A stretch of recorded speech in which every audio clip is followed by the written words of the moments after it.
How's it going, friends? Jared Smith with 9miles Media here. I'm going to give you guys the quick down and dirty rundown of how we throw clips into DaVinci and assign them the proper color profiles. I'm not going to be boring you guys with the technical specifics about why these settings are the best and why we use them. This is just through a lot of trial and error what we found to work. So inside of DaVinci here, I've got all of these beautiful clips from our A bodies. We've got A7-4s, I think A7-3s, A7R4s. But yeah, so all of these are our A7s. Over here, we've got our FX3s with that glorious FX3 footage. For starters, what we're going to do is we're going to look at the master input settings. So hit Shift-9 on your keyboard, and that is going to bring up this color management. Now, we should have all of this already set by default. However, it is always good to double check. So under color science, we're going to go to DaVinci YRGB color managed. We're going to uncheck automatic color management, and we're going to click here and go all the way to the bottom to custom. Now, what this is this is going to set our input space, our timeline space, and our output space. It is very important that all of this is done correctly. So for our input color space, because we now shoot on the FX3s, which primarily shoot in S-Log, we're going to make S-Log3 our default input color space. So we're going to select sgamma3.cine S-Log3. For our timeline color space, we want our timeline color space and our output color space to be identical. The way that we do this and the way that we ensure consistency across different platforms is we go to Rec 709 A. Beautiful. Now, the difference between Rec 709 Gamma 2.4 and then Rec 709A is that some programs will interpret Rec 709 Gamma 2.4 differently depending on the platform. If you do all these same settings but have it set to Rec 709 Gamma 2.4, it will be washed out and desaturated and low contrast when uploaded to YouTube, even though it looks okay in QuickTime. So I'm going to save this, and just like that, see how all of this just immediately jumped over to being much more saturated. Look at that, beautiful. So what we've now done is we've now made the default S-Log3 for our input color space. However, we've got a lot of other footage that is not S-Log3, and it's important to change this. So if I go to this lovely shot of our friend Brantley, this is actually in the wrong color space because this was shot in S-Log2, not S-Log3. So what we're going to do is we're going to select all these clips inside of the A7 body folder, because all of these were shot in S-Log2. And inside the Edit tab, we're going to right-click on these clips, and we're going to Input Color Space.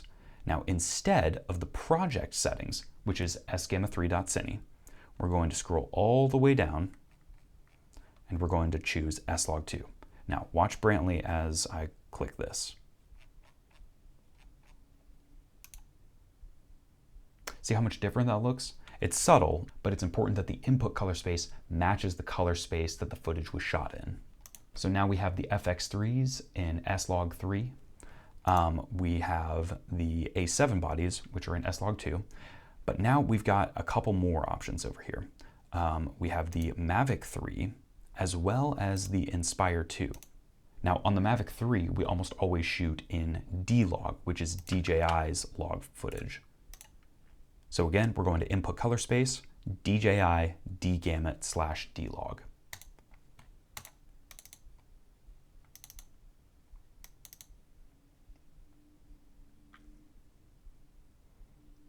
Beautiful, and that's looking how it should. But now the Inspire 2 actually isn't shot in D-Log, or at least we often don't shoot it in D-Log. At the moment, I know that all of this footage was actually shot in Rec 709. So what we do, input color space, Rec 709 Gamma 2.4.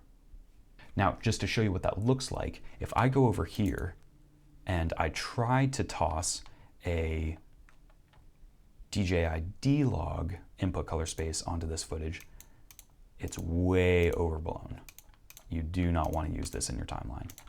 So instead, for footage like this, as well as for the DJI Mavic 2, this actually requires Rec. 709 Gamma 2.4.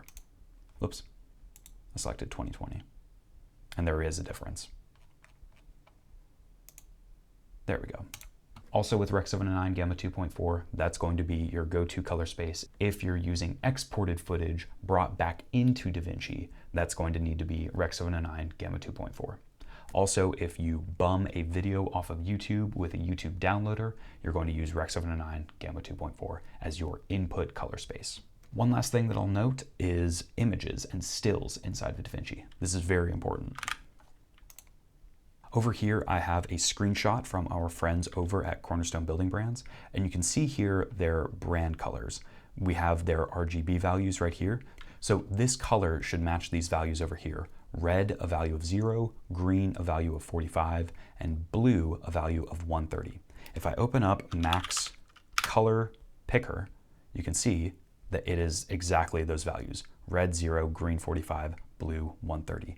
Excellent. So what we're going to do is we're going to take this, drag it and drop it inside of DaVinci and see what it looks like.